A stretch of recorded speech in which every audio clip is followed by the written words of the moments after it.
Maintenant, on va parler du King. Le King, c'est qui? C'est Kylian Mbappé. Par rapport à ce qu'il fait ces derniers temps, on va expliquer le pourquoi et le comment avec un petit tableau à l'appui. Mais maintenant, sur mes parties précédentes, notamment le PSG City et la partie concernant l'équipe nationale du Sénégal, j'ai eu quelques petits oublis. Ça a été très vite, c'est notre première. Donc, j'ai oublié quand même de parler de Foden, dont j'aurais dû parler un petit peu plus.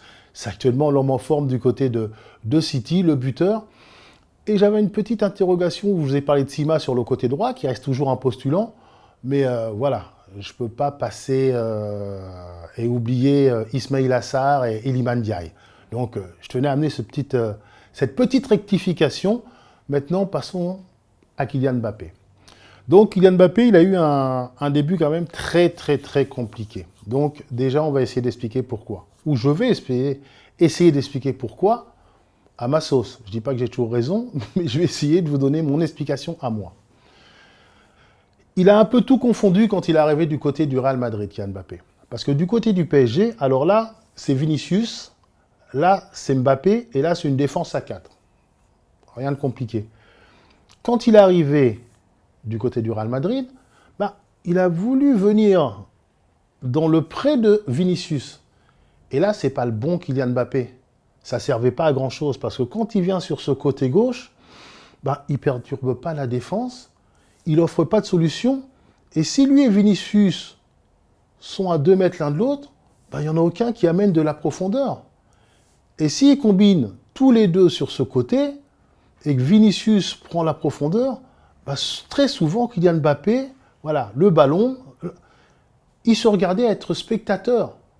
Il était plus dans un jeu de 9,5, d'ailier gauche. C'est-à-dire, c'était un peu le joueur, Kylian Mbappé, quand il est arrivé au Real, qui voulait en même temps tirer les corners, tirer les coups francs, mettre la tête. Il était dans la précipitation. Je pense qu'il a eu c'est quelqu'un de très intelligent et de très talentueux, avec l'aide d'Ancelotti, qui n'a cessé, si vous écoutez bien les conférences de presse, de dire moi, je demande à Kylian Mbappé ce que je demandais à Benzema. Pour lui dire, tu seras avant-centre. La survie, alors je ne sais pas si on peut parler de survie, mais pour que Kylian Mbappé soit bon, il a fallu qu'il fasse le deuil de ce côté gauche. Et qu'il se dise, même s'il ne fait pas 1m85, même s'il n'a pas le physique d'Haaland, il est capable d'être cet avant-centre qui va jouer entre les deux stoppeurs et qui va demander, regardez, le jeu de Kylian Mbappé, c'est quoi? C'est un appel pour libérer un espace et aller attaquer cet espace où on lui donne le ballon. Ça, il est capable de faire et de bien le faire. Il faut aussi qu'il ait les moyens physiques, qu'il soit un peu plus léger comme il l'est actuellement. Léger dans la tête, je parle. Comme ça lui donne une plus grande coordination, et on le voit actuellement. Donc, effectivement, il a déjà cette possibilité-là qu'il retrouve. Il a cette possibilité-là aussi, quand il fait des appels en partant d'ici, en rentrant intérieur, d'être servi par Vinicius. Et là, ça, on le voit effectivement pas assez, ce jeu entre les deux joueurs. Mais ce qu'il a en ce moment en plus, c'est qu'il arrive à faire les bons choix, il décroche dans la bonne zone, souvent il a le ballon, et il est capable après d'aller attaquer de face ses adversaires directs. C'est-à-dire que quand il pousse, il fait des vraies différences aujourd'hui. Et ce qu'il a comme atout aujourd'hui, c'est que, pour ceux qui l'ont vu en début de saison, quand il faisait un contrôle, ça lui tapait les genoux, parce qu'il était dans la précipitation. Aujourd'hui, on voit un joueur qui est détendu, qui est dans le... alors, je ne dirais pas qu'il n'a plus à prouver, parce qu'un joueur a toujours à prouver chaque samedi qu'il reste le meilleur, parce que lui veut être le meilleur des meilleurs.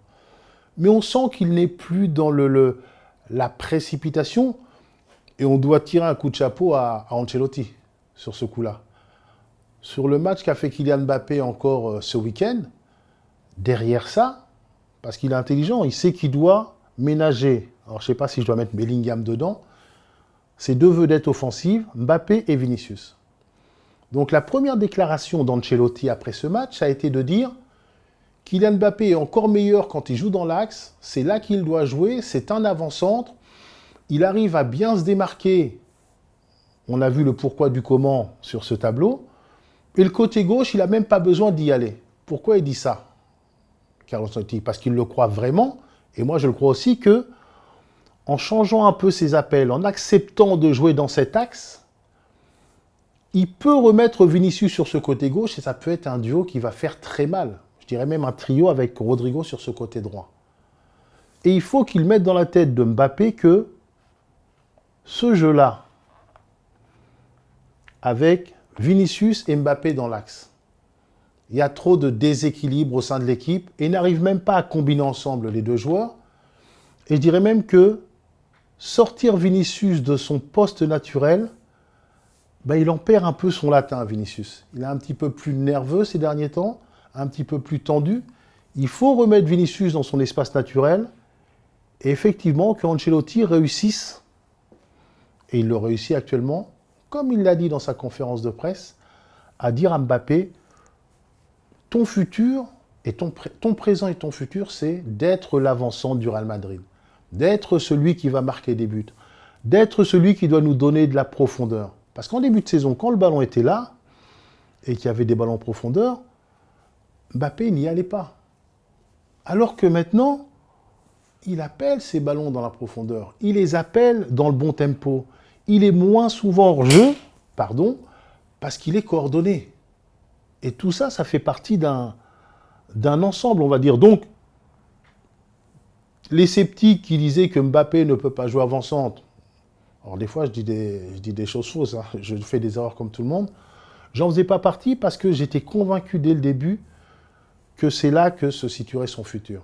Il ne peut pas faire ce que fait Vinicius sur le côté gauche, Mbappé. Alors, je ne sais pas qu'il est moins bon ou meilleur, mais c'est qu'il ne peut pas faire ce que fait Vinicius. Et Vinicius ne peut pas non plus jouer dans l'axe.